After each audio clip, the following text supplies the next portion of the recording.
Dans le livre de la Genèse, elle est une méchante sans nom, une tentatrice, une menteuse, la femme qui a essayé de séduire le vertueux Joseph et l'a ensuite fait jeter en prison quand il l'a refusé. Mais les histoires, surtout les anciennes, sont souvent racontées d'un seul point de vue. Et si nous regardions à travers le voile des siècles pour demander pourquoi, qu'est-ce qui a poussé la femme d'un homme puissant à tout risquer pour un esclave étranger, son nom, selon des traditions ultérieures, était Zuleika, et son histoire n'est pas seulement celle de la luxure, mais d'une solitude profonde et désespérée. Elle vivait dans une cage dorée, en tant qu'épouse de Potiphar, capitaine de la garde du Pharaon lui-même.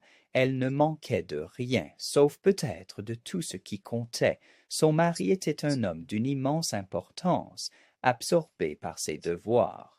Sa maison était un quartier général, sa femme partie du mobilier. Leur mariage était probablement un arrangement politique, une alliance de pouvoir dépourvue de l'intimité que son âme désirait. Elle était vue, mais jamais vraiment vue. Puis vint Joseph, un esclave hébreu vendu par ses propres frères. Mais il était différent. Les Écritures disent que Dieu était avec lui et que tout ce qu'il touchait prospérait. Potiphar, un homme pratique, voyait un atout précieux. Mais Zuleika voyait autre chose. Il n'était pas comme les autres serviteurs qui étaient soit lâches, soit rusés. Il se comportait avec une autorité tranquille. Il était compétent, intelligent, et il y avait en lui une lueur d'intégrité absente chez les courtisans polis mais trompeurs auxquels elle était habituée. Pour une femme affamée de connexions authentiques, ce regard était comme de l'eau dans le désert. Son refus d'être corrompu par son pouvoir, sa moralité inébranlable, faisait de lui la seule chose pure dans son monde. Et dans sa logique tordue et désespérée, le possédé serait posséder cette pureté pour elle-même.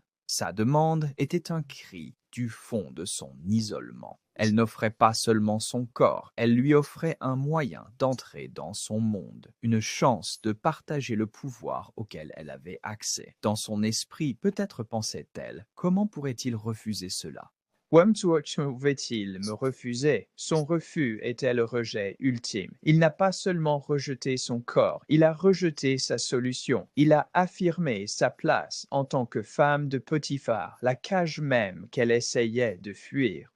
Et pire encore, il invoqua un Dieu qu'elle ne connaissait pas, plaçant une loi supérieure à son besoin désespéré. À ce moment-là, la chose fragile qu'elle lui avait offerte s'est brisée. L'amour ou l'obsession qu'elle ressentait s'est transformé en quelque chose de sombre et toxique. Si elle ne pouvait pas avoir sa dévotion, elle aurait sa ruine. L'homme qui ne serait pas son amant deviendrait son pion.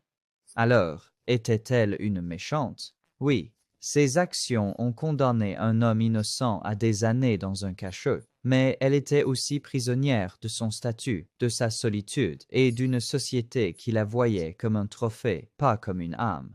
Son histoire est un rappel tragique que derrière chaque méchant en noir et blanc de l'histoire, il y a souvent un paysage de gris peint avec les couleurs profondes et douloureuses du besoin et du désespoir humain.